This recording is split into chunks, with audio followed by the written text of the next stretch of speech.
السلام علیکم ورحمۃ اللہ وبرکاتہ۔ آج ہم صفات فرعی یا عارضی کے بارے میں پڑھیں گے۔ اس سے پہلے کی کلاس میں ہم نے حرف کی صفات کا مختصر بیان پڑھا تھا اور جانا تھا کہ حرف کی صفات کی دو قسمیں ہیں، اصلی ازدادی، دوسری فرعی غیر ازدادی۔ اصلی ازدادی ایسے صفات جو ایک دوسرے کی ضد ہو اور ایک دوسرے کے مقابل میں ہو، اور صفات فرعی یا عارضی ایسے صفات ہیں جو آپس میں ایک دوسرے کی ضد نہیں ہوتے۔ آج ہم صفات فرعی یا عارضی کے بارے میں پڑھیں گے۔ صفات فرعی یا عارضی میں سب سے پہلا جو ہے حرف صفیرہ۔ حرف صفیرہ 3 ہے، صاد، زا، سین ہے۔ ان کی ادائی کے وقت سیٹی کی آواز نکلتی ہے۔ اگر ہم صاد، زا، سین کا اگر مخرج دیکھیں تو ہمیں معلوم ہو کہ زبان کی نوک کو جو ثنایا سفلا ہے، یعنی نیچے کے جو 2 بڑے دانت ہے، اس کے اوپری حصے کو لگانے سے، یعنی زبان کی نوک کو نیچے کے دانتوں کے اوپری حصے کو لگانے سے زا، سین، صاد نکلتے ہیں، یہ مخرج ادا ہوتا ہے۔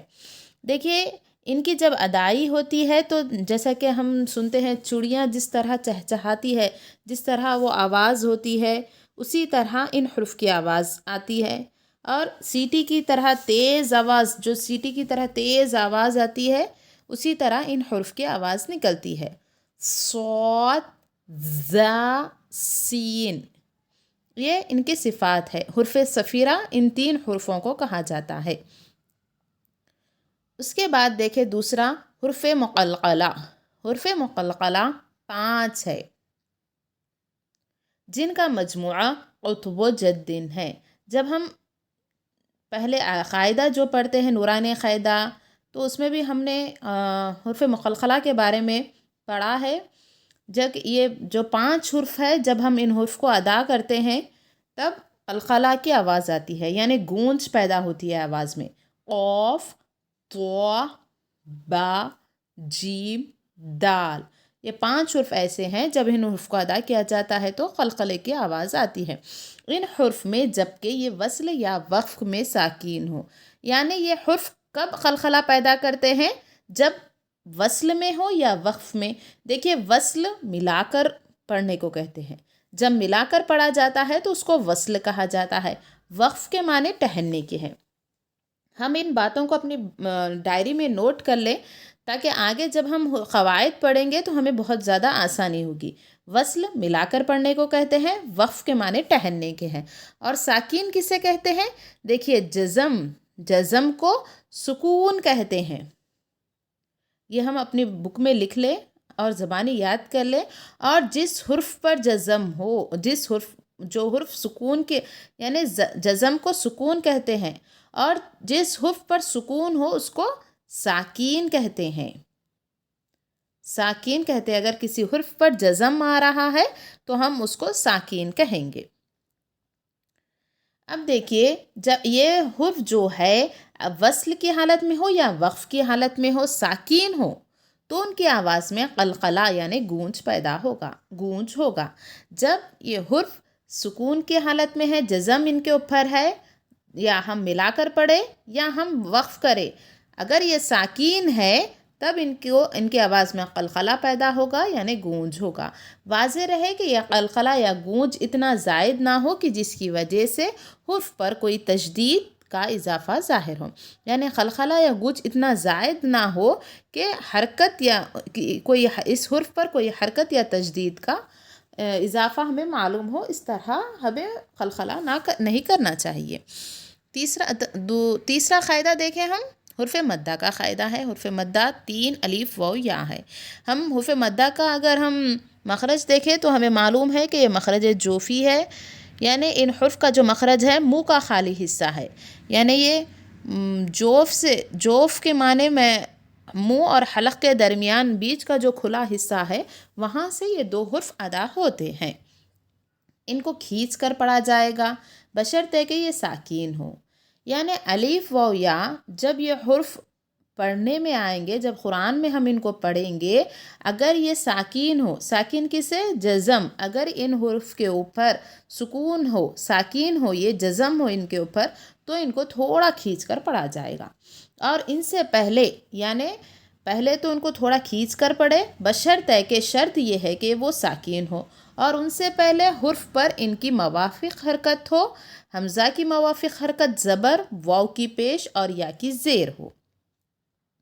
یعنی اگر ان تینوں حرف کو اگر ہم پڑھ رہے تو یہ پہلے تو ساکین ہو، الف ہو یا ساکین ہو۔ دیکھیں الف کے بارے میں ہم اس بات کو جانیں کہ الف کے اوپر جب کوئی حرکت نہیں ہوتی ہے تو ہم اس کو الف پڑھتے ہیں، لیکن جب الف کے اوپر کوئی حرکت آ جاتی ہے تو ہم اس کو الف نہیں پڑھتے بلکہ حمزہ پڑھتے ہیں۔ حمزہ زبر آ، حمزہ زیر ای، حمزہ پیش او، اس طرح ہم الف کو الف نہیں بلکہ حمزہ پڑھا جاتا ہے۔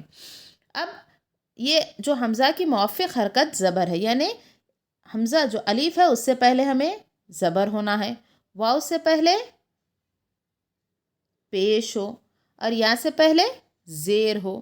جب الف ساکین ہو، واو ساکین ہو اور یا ساکین ہو، یعنی حمزہ ساکین ہو، واو ساکین ہو، یا ساکین ہو، حمزہ ساکین سے پہلے حمزہ کی موافق حرکت زبر ہو، واو کی موافق حرکت پیش ہو اور یا کی موافق حرکت زیر ہو۔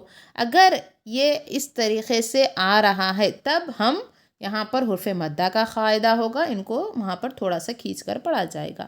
اگر ہم مثال سے سمجھے تو ہمیں آسانی ہوگی حرف مدہ کا قاعدہ سمجھنے کے لیے، کہ ہم الف جو کہ سکون کی حالت میں ہے اس سے پہلے زبر ہو، یعنی ہم پڑھے صراط المستقیم۔ یہاں پر دیکھیے حمزہ الف جو ہے ساکین ہے اور اس سے پہلے جو حرف پر ہے زبر ہے، یعنی حمزہ ساکین ہو اور اس سے پہلے زبر ہو۔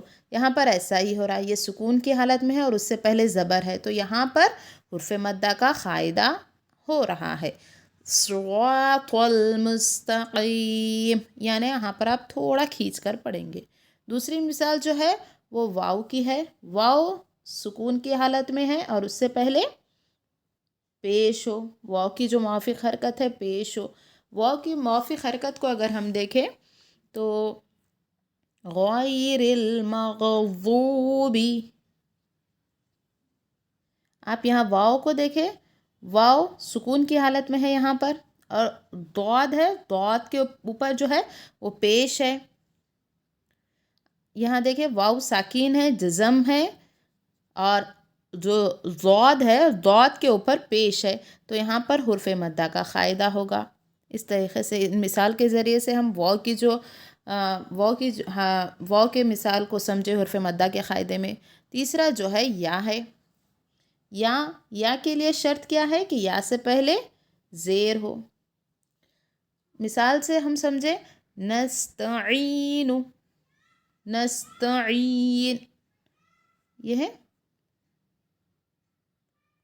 یا ہے، یا کے اوپر جو ہے جزم ہے، دیکھیں یہاں پر یا جزم ہے، سکون کی حالت میں ہے، ساکین ہے، یا جو ہے یا ساکین ہے اور اس سے پہلے کیا ہے؟ زیر ہے، دیکھیے اس سے پہلے زیر ہے، تو یہاں پر حرف مدہ کا قاعدہ ہوگا۔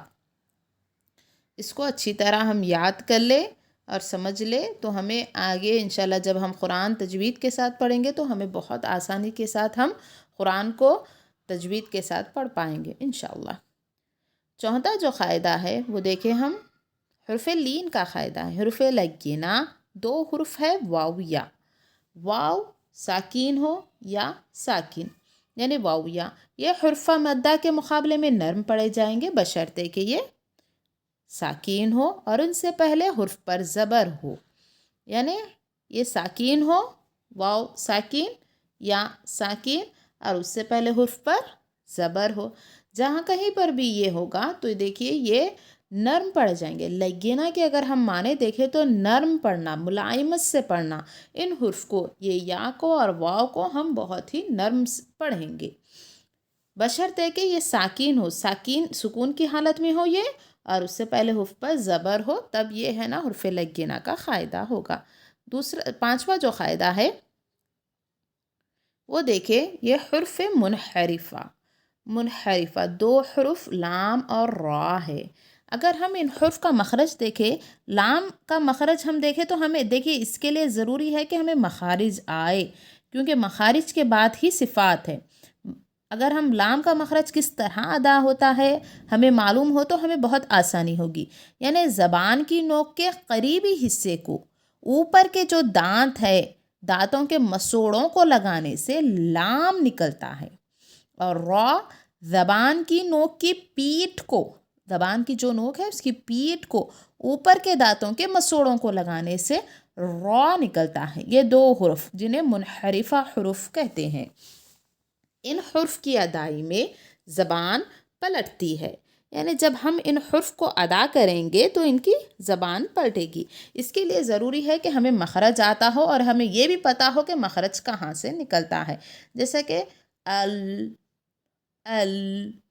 ار، یعنی جب ہم ان حروف کو ادا کریں گے تو ہماری زبان پلٹے گی۔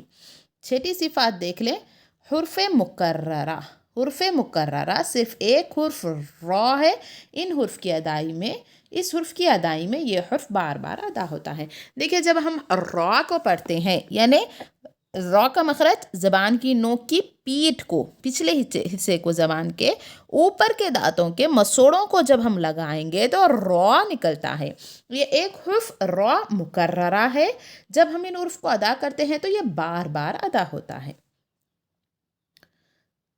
7واں جو ہے حرف متفشیہ۔ متفشیہ کے معنی ہے پھیلنا، متفشیہ کے معنی پھیلنے کے ہیں، اور یہ صرف ایک حرف شین ہے، جس طرح مکررہ ہے، مکررہ کے معنی بار بار ادا ہونا، وہ حرف را ہے، اسی طرح ایک حرف متفشیہ جو کہ صرف ایک حرف شین ہے۔ اس کی ادائی میں زبان پھسلتی ہے اور سانس منہ میں پھیلتا ہے، یعنی جو ہماری ہوا ہے وہ منہ میں پھیلتی ہے، منہ میں رہتی ہے۔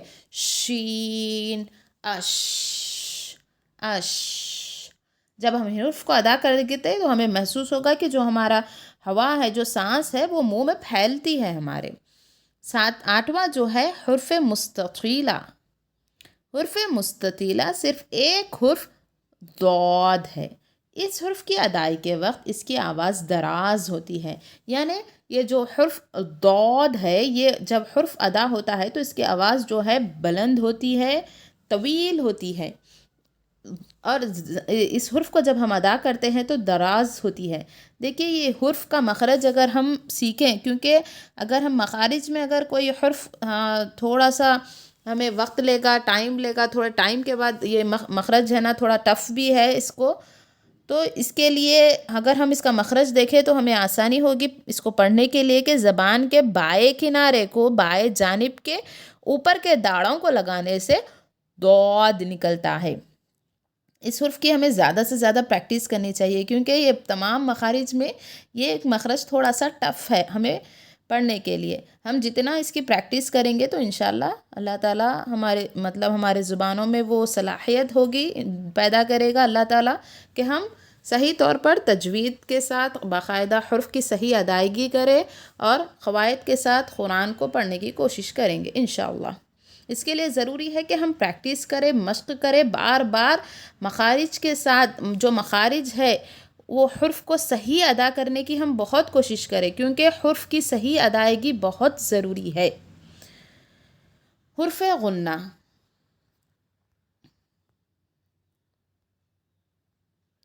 حرف غنہ جو ہے 2 حرف میم اور نون ہے، ان کی ادائی کے وقت ان کی آواز ناک کی بانس میں گھومتی ہے بشرطے کہ یہ ساکین ہو، یعنی حرف غنہ 2 حرف ہے، میم مشدد، نون مشدد۔ مشدد کسے کہیں گے کہ جس کے اوپر تشدید ہو اس کو ہم مشدد کہتے ہیں، یعنی یہ 2 حرف ایسے ہیں جب ان حرف کو ادا کیا جاتا ہے تو ان کی جب ادا ہوتی ہے تو آواز ناک میں گھومتی ہے۔ غنہ کسے کہتے ہیں؟ غنہ اسے کہتے ہیں جب ہماری آواز جو ہے ناک کی بانس میں گھومنا، ناک کے اندر ہماری آواز گھومتے رہنا، ناک کے اندر ہی ہماری آواز رہنا، باہر نہیں آنا بلکہ ناک کے اندر ہی رہنا، اسے ہم غنہ کہتے ہیں۔ آواز ناک کی بانس میں گھومتی ہے بشرطے کہ یہ ساکین ہو، یہ بھی سکون کی حالت میں ہو اور تب جو ہے حرف غنہ ہوگا یہ، یعنی میم اور نون جب ہم پڑھیں گے، جب یہ سکون کی حالت میں ہوں گے، تب ناک آواز کی بانس، جو آواز ہے ناک کی بانس میں گھومتی ہے۔ یہ دیکھیے خاکہ ہے صفات اصلی ازدادی کا، کہ صفت اور اس کی ضد، یعنی صفات اصلی ازدادی میں ہم نے پڑھا کہ جو حرف ہے، حرف کی جو صفات ہے صفت اصلی ازدادی میں، وہ ایک دوسرے کے ضد ہے، ایک دوسرے کے مقابل ہے، جیسے کہ محموسہ مجہورہ، شدیدہ رخوہ، مستعلیہ مستفلہ، مطبقہ منفتحہ، مذلقہ مصمتہ۔